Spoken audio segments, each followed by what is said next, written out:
Olá e bem-vindos! Hoje a gente vai fazer uma coisa um pouco diferente. Vamos montar o motor da exportação brasileira, peça por peça. Uma bela analogia. E o nosso manual de instruções aqui são as anotações de uma apresentação do professor Jorge Lucas Máximo Ferreira. A nossa missão é entender como essa máquina funciona, quem aperta os parafusos e o que realmente faz ela girar. Certo. E a primeira peça, talvez a mais importante, é o combustível.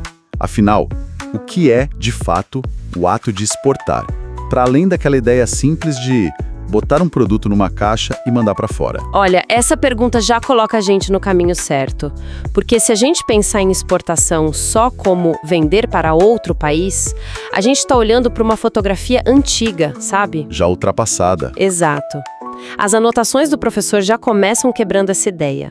Exportar hoje é uma via de mão dupla, é uma troca estratégica. E essa troca, pelo que eu entendi do material, não é só por dinheiro.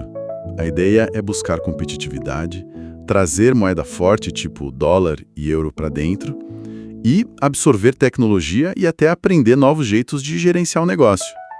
Mas tem uma frase aqui de uns autores, Segales e companhia, que diz que o segredo é ter uma estratégia que detecte as necessidades do importador. Isso muda tudo, né? Muda completamente o jogo. Essa mentalidade de detectar necessidades é a linha que divide a exportação do século XXI de uma abordagem antiga, quase extrativista. De só empurrar o produto. Exatamente, de simplesmente empurrar o que a gente tem de sobra. Não é mais sobre vender o nosso excesso de café. É sobre entender que o consumidor de Berlim quer um café com um selo de sustentabilidade específico. Que o de Tóquio valoriza uma embalagem inovadora e que o de Nova York está disposto a pagar mais por um microlote de uma fazenda premiada. Ah, entendi. A empresa deixa de ser uma mera vendedora e se torna uma solucionadora de problemas para um mercado global. Então a empresa exportadora vira uma espécie de consultora, né? Para aquele mercado lá fora. Perfeito. É essa mudança de papel que destrava os outros benefícios que as anotações citam. A competitividade não vem mais só do preço da sua soja. Vem da inovação que você cria na sua logística para entregar mais rápido. Certo. A tecnologia que você absorve não é só uma máquina nova. É o software de gestão que seu cliente alemão exige. E a moeda forte que entra no país, olha, não é só lucro para a empresa. Ela fortalece a economia inteira, ajuda a controlar a inflação, financia importações que a gente precisa. E dentro dessa ideia, o material do professor Ferreira menciona uma divisão entre exportação direta e indireta. Na prática, qual o peso dessa escolha para uma empresa que está começando a olhar para fora? Essa é uma das primeiras e mais importantes encruzilhadas estratégicas. Pensa assim, uma fábrica de calçados artesanais no interior da Paraíba. Ok. Na exportação direta, o dono dessa fábrica vai ter que aprender sobre frete internacional, legislação aduaneira da Itália, marketing digital para o público europeu, como receber em euros. É muita coisa. Muita coisa. É um caminho que dá mais controle sobre a marca e potencialmente uma margem de lucro maior, mas a curva de aprendizado é brutal. Brutal mesmo. E a indireta seria um atalho. Um atalho com pedágio. Na exportação indireta, essa mesma fábrica vende os sapatos para uma trading company em São Paulo. Ah, um intermediário. Isso. Essa trading já tem toda a expertise, os contatos, a estrutura para vender para o mundo todo. É uma porta de entrada muito mais simples para o mercado global. Você terceiriza toda essa dor de cabeça. E o pedágio? O pedágio é que você perde um pouco do controle da sua marca lá fora e, claro, uma fatia da sua margem de lucro fica com o intermediário. Mas para muitas empresas é o único caminho viável para começar, sabem? Certo. Então, uma vez definido o porquê e o como inicial, a gente precisa entender a estrutura que o Brasil montou para organizar tudo isso. As anotações citam um autor, Werneck, que fala em 5 pilares do comércio exterior. Sim, e a melhor forma de visualizar isso é pensar na construção de uma ponte. Uma ponte para o mercado global. Cada pilar é uma parte essencial dessa obra. Gosto da analogia. O pilar negocial é a planta do engenheiro. É o contrato, o acordo de preços, de prazos. O pilar logístico são os caminhões, os navios, os contêineres e os portos. é a parte física da construção. A estrutura em si. E os outros 3? A obra para, por falta de dinheiro ou por problema com o fisco. Faz todo sentido. E por último, mas talvez o mais importante, vem o pilar administrativo fiscal. Essa é a licença do governo, sabe? O alvará que permite que a ponte seja construída. É o conjunto de regras e fiscalizações que garante que tudo está sendo feito dentro da lei. Ou seja, se um pilar desses falhar... A ponte desaba, ou mais provavelmente, nunca sai do papel. Que ótima analogia. E as leis que o material aponta, como o regulamento aduaneiro e outras, seriam tipo o código de obras dessa construção? Regulamento aduaneiro, o decreto de 2009, é um manual de instruções detalhado. A Bíblia do despachante aduaneiro. Ele diz exatamente como cada tijolo deve ser assentado. Entendi. E as outras leis, como aquela que criou o Banco Central em 64, são as que definem quem são os engenheiros-chefes, os mestres de obras, os fiscais responsáveis por cada etapa. Elas criam o organograma de poder que a gente vai ver agora. Então vamos conhecer os responsáveis por essa obra. O organograma nas anotações começa lá no topo, com a Presidência da República. E logo desce para o antigo MDIC. O Ministério do Desenvolvimento, Indústria e Comércio. Isso. Mas já tem uma observação de uma lei de 2019 que diz que o MDIC agora faz parte do Superministério da Economia. Uma mudança que gerou muito debate na época, né? Exato.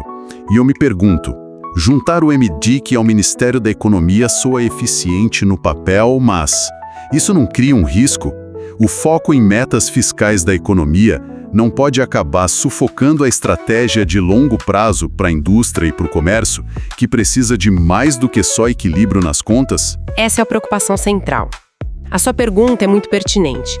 A visão otimista é que essa fusão força o comércio exterior a ser uma peça inseparável da estratégia econômica do país, e não um departamento isolado. Que as coisas andem juntas. Isso, a ideia é que a política de exportação e a política fiscal andem de mãos dadas. O risco, como você apontou, é que numa crise fiscal, a prioridade seja sempre arrecadar mais, mesmo que isso signifique cortar um incentivo à exportação que traria mais desenvolvimento no longo prazo. É uma corda bamba. É um equilíbrio delicado. E o sucesso dessa fusão depende muito de quem está no comando e de suas prioridades, né? Faz sentido. É uma aposta na sinergia, com um risco embutido. Descendo um nível, a gente encontra o Banco Central do Brasil, o BCB. Ele é o guardião do pilar cambial, certo? Qual o papel dele no dia a dia do exportador? O Banco Central é o grande controlador do fluxo de dinheiro.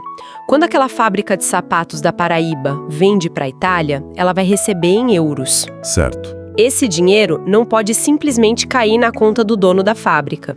Ele precisa passar por um processo formal de fechamento de câmbio, que é registrado e supervisionado pelo BCB. O sistema que faz isso, o SISBA-100, é como o sistema nervoso central financeiro do país. Então o SISBA-100 é mais do que só um sistema de registro. Muito mais. Ele é um gigantesco coletor de dados em tempo real. Cada dólar que entra por exportação de soja e cada euro que sai para importar um equipamento, tá tudo registrado ali. Uau! Com essas informações, o Banco Central consegue tomar decisões cruciais para a economia. Ele sabe se precisa intervir para segurar a alta do dólar, entende a saúde da nossa balança de pagamentos. Ele tem um termômetro preciso da atividade econômica. E para o exportador? Para o exportador, o BCB é o órgão que dita as regras de como seu suado dinheiro estrangeiro pode legalmente virar reais no Brasil. Muito claro. Agora vamos para a linha de frente, para o Porto. A Secretaria da Receita Federal, a SRF. As anotações dizem que ela tem uma função dupla: arrecadar tributos e fazer o controle aduaneiro.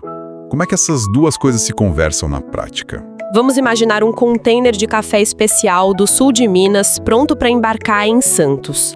A Receita Federal, através da alfândega, é a autoridade máxima ali na fronteira. O poder ali é deles. Total. O fiscal aduaneiro tem um poder imenso. Ele vai checar a papelada, a declaração única de exportação. Ele pode decidir abrir o container para ver se o que está aí dentro é mesmo café declarado e não outra coisa. Esse é o controle aduaneiro, a função de polícia da fronteira. Eles são os porteiros do Brasil, então. Garantem que só sai e entra o que está autorizado. é uma analogia perfeita e são porteiros muito rigorosos.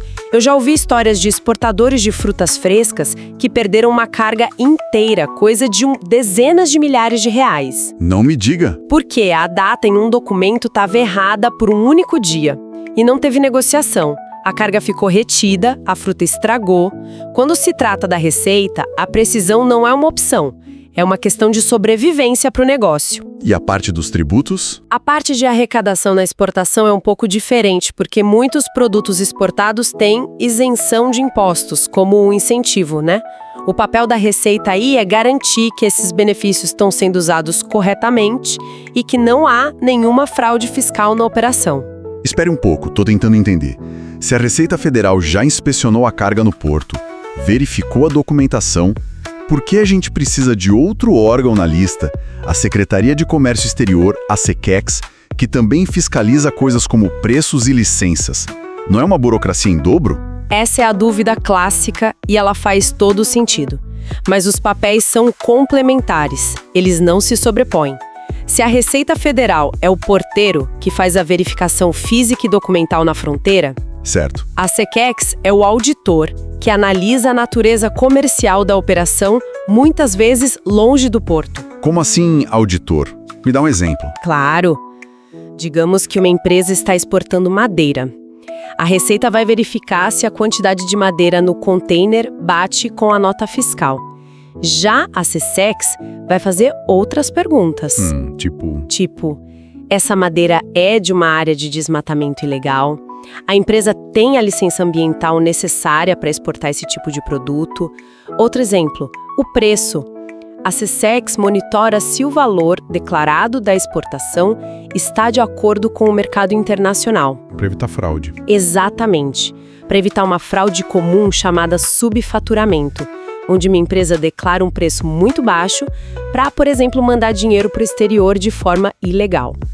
A fiscalização da SECEX é mais de inteligência, mais analítica, sabe? E essa fiscalização da SECEX pode acontecer mesmo depois que o navio já partiu?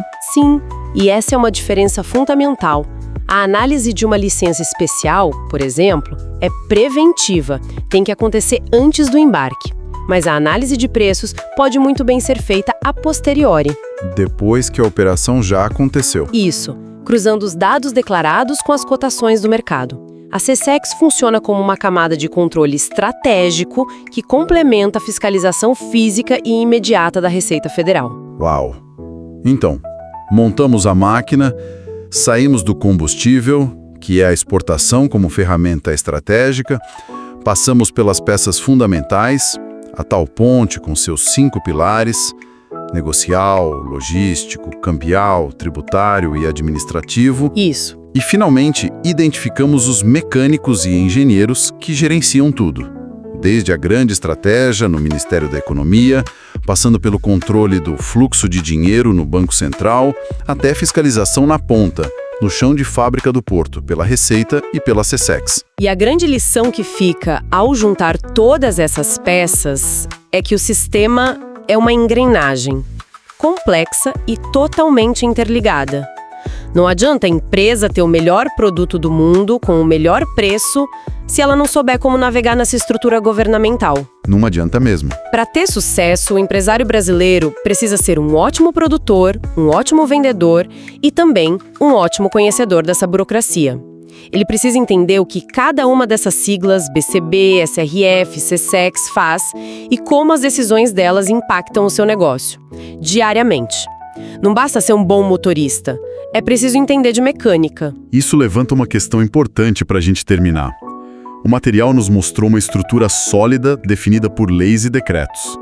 Mas a gente viu que algumas dessas leis são bem antigas, como a que criou o Banco Central em 1964, numa era pré-internet. Verdade. A pergunta que fica no ar é: quão ágil é essa máquina com algumas peças projetadas há mais de meio século para se adaptar às mudanças alucinantes do comércio global de hoje?